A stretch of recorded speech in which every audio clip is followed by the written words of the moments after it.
नमस्कार, स्वागत है आपका उत्तर प्रदेश बुलेटिन में। आपके साथ मैं हूं श्वेता तिवारी। उत्तर प्रदेश बुलेटिन में बात होगी अंबेडकर नगर की, जहां विलोलपुर गौशाला की बदहाली, अधूरे दफन शवों से उठ रही सड़ांध। साथ ही बात होगी अमरोहा की, जहां अवैध बांग्लादेशी महिला गिरफ्तार, पति भी हिरासत में, नेपाल बॉर्डर से घुसपैठ का खुलासा। ऐसी तमाम खबरों पर आगे विस्तार से होगी चर्चा। अंबेडकर नगर की बीटी तहसील के विलोलपुर स्थित अस्थायी गौशाला की स्थिति बेहद दयनीय है, जहां मृत गौवंश के शव अधूरे गड्ढों में पड़े हैं और उनसे उठती बदबू तथा उन्हें नोचते कुत्ते कौवे प्रशासनिक लापरवाही को उजागर करते हैं। करीब 150 गौवंश मौजूद होने के बावजूद गौशाला में चारे की भारी कमी है।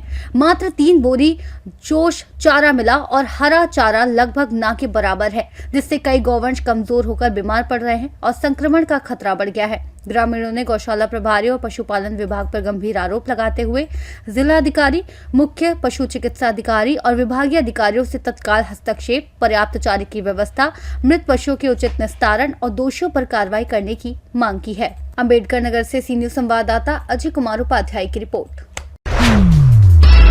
अमरोहा के मंडी धनौरा में पुलिस ने बड़ी कार्रवाई करते हुए बांग्लादेशी महिला रीना बेगम को बिना वैध वीजा और दस्तावेजों के भारत में रह रहे होने पर गिरफ्तार किया।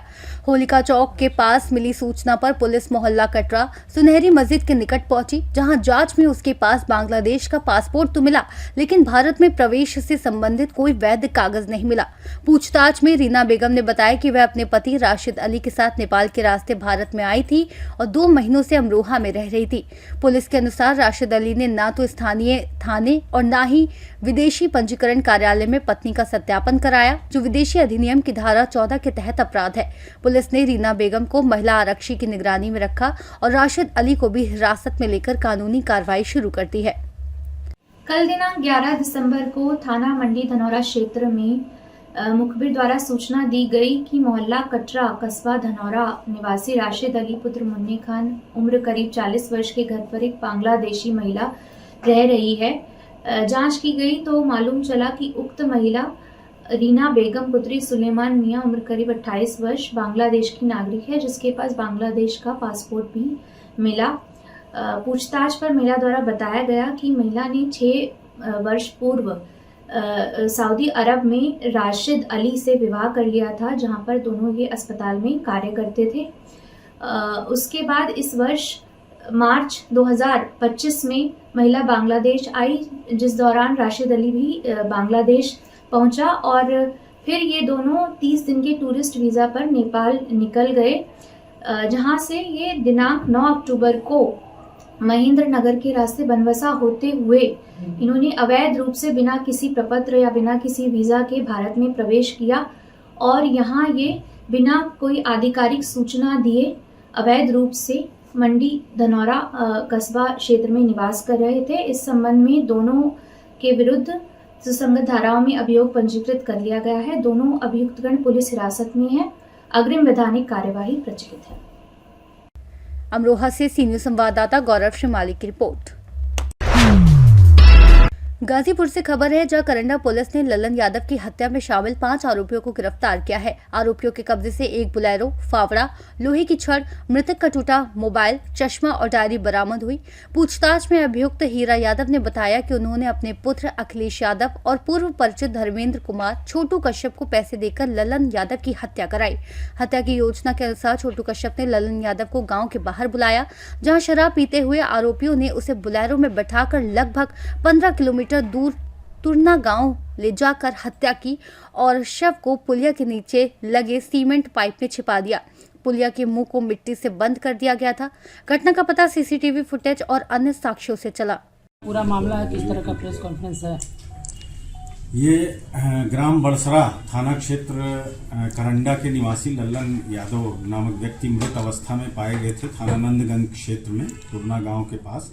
तब उनकी पहचान नहीं हुई थी। शीघ्र ही पुलिस के द्वारा पहचान की गई। उनकी गुमशुदगी थाना करंडा क्षेत्र में लिखी हुई थी और इस प्रकरण को हत्या के मामले में तरमीम किया गया और उसके बाद पुलिस ने आज इस प्रकरण में, इस घटना में संलिप्त कुल 5 लोगों को गिरफ्तार किया है।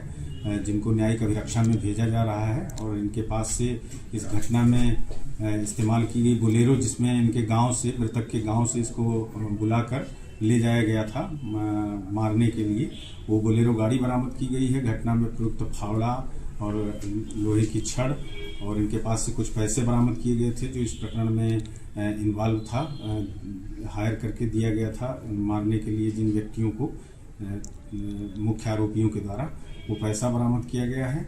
और मृतक का मोबाइल टूटी हुई अवस्था में और मृतक से जुड़ी हुई अन्य कुछ सामग्री और मर्डर करने के बाद जो मृतक के कपड़े आज जला दिए गए थे उसके अवशेष भी बरामद किए गए हैं। गाजीपुर से सीनियर संवाददाता हसन खान की रिपोर्ट। प्रयागराज की प्रतिभाशाली MMA फाइटर खुशबू निषाद ने लेबनान में आयोजित IMMAF एशिया MMA चैंपियनशिप 2025 में senior women atom weight 47.6 kilogram वर्ग में स्वर्ण पदक जीतकर भारत का नाम गौरवान्वित किया। फाइनल में उन्होंने तजाकिस्तान की बर्फीना रहमत उल्ला जोदा को 13 मिनट 12 सेकंड तक चले मुकाबले में हराया। खुशबू, जो प्रयागराज की पूर्व पार्षद नंदा निषाद की पुत्री हैं, ने शानदार टेक्निक और मजबूत मानसिकता का प्रदर्शन किया।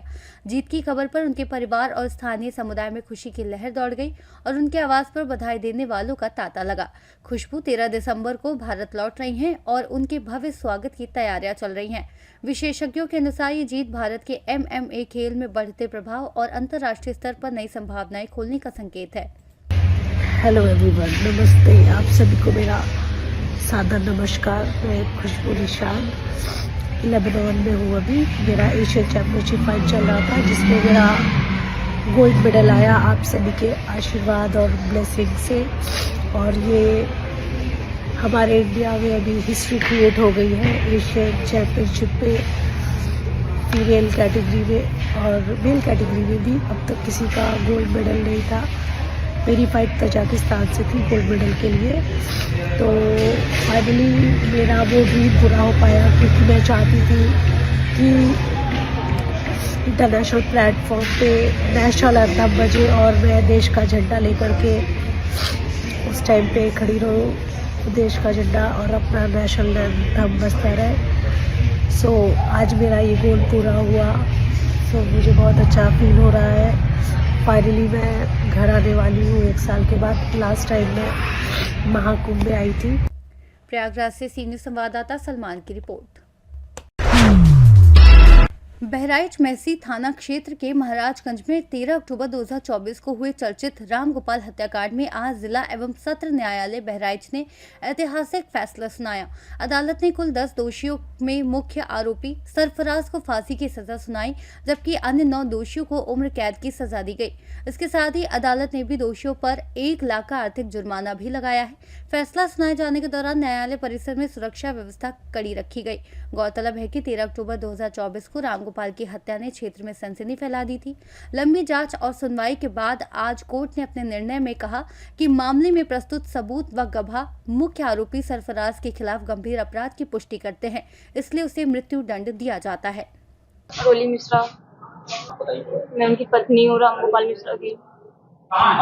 पूरी तरह से है।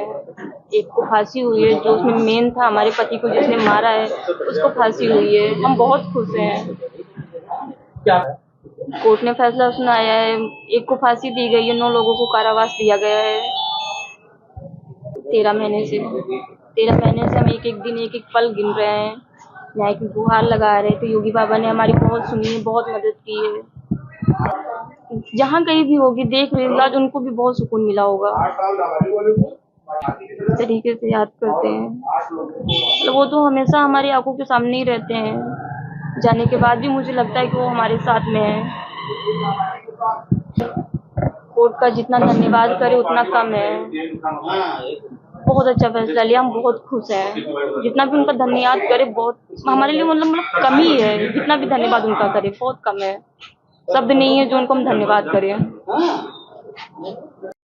वकील साहब, आज एक ऐतिहासिक फैसला आया है और इसके बारे में क्या बताना चाहेंगे? ऐतिहासिक फैसला तो है ही है। इसमें जो है मूर्ति विसर्जन के दौरान जो है रामगोपाल मिश्रा की महाराजगंज में निर्मम हत्या की गई थी पिछले साल 23 अक्टूबर को। उसी में आज फैसला आया है जिसमें 9 लोगों को आजीवन कारावास की सज़ा सुनाई और एक मुलजिम सरफराज और रिंकू को जो मृत्युदंड की सज़ा सुनाई है। इतने कम समय में सजा सुनाई गई है, इसको लेकर आप क्या बताना है? इसमें अभियोजन और पुलिस के द्वारा जो है प्रभावी पैरवी की गई, इसी वजह से ऐसा संभव हुआ। कितने लोगों को सजा सुनाई गई है और किसको मृत्युदंड दिया गया? सजा 9 लोगों को सुनाई गई आजीवन कारावास से। इसमें कौन कौन है तो बताना तो इसको तो इसमें जो है फहीम और मोहम्मद तालिब, सैफ अली, जावेद और शोएब खान, ननकऊ, मारूफ और शकील अहमद उर्फ बबलू, इनको जो है आजीवन कारावास की सजा सुनाई। सरफराज और रिंकू को मृत्युदंड की सजा सुनाई। अच्छा, किसी को 3 लोगों को हाँ, भी किया गया? 3 लोग रिहा हुए, जिसमें खुर्शीद, मोहम्मद जीशान और मोहम्मद अफजल। अच्छा, ये जो सजा सुनाई गई इसमें मेन बिंदु क्या बताया गया कि सजा सुनाने में किसकी संलिप्तता ज़्यादा थी? इसमें जो है जो एविडेंस आई और जितनी संलिप्तता थी उसी पर जजमेंट हुआ। जुर्माना कितना लगाया गया? 1 लाख रुपए लगाया गया और अन्य धाराओं में भी जुर्माने लगाए गए। सभी पे लगा है जुर्माना? हाँ, सब पर। बहराइच से सी न्यूज संवाददाता कृष्ण चंद्र शुक्ला की रिपोर्ट। फिलहाल उत्तर प्रदेश बुलेटिन में इतना ही। देश और दुनिया की तमाम बड़ी जानकारियों के लिए देखते रहिए सी न्यूज भारत।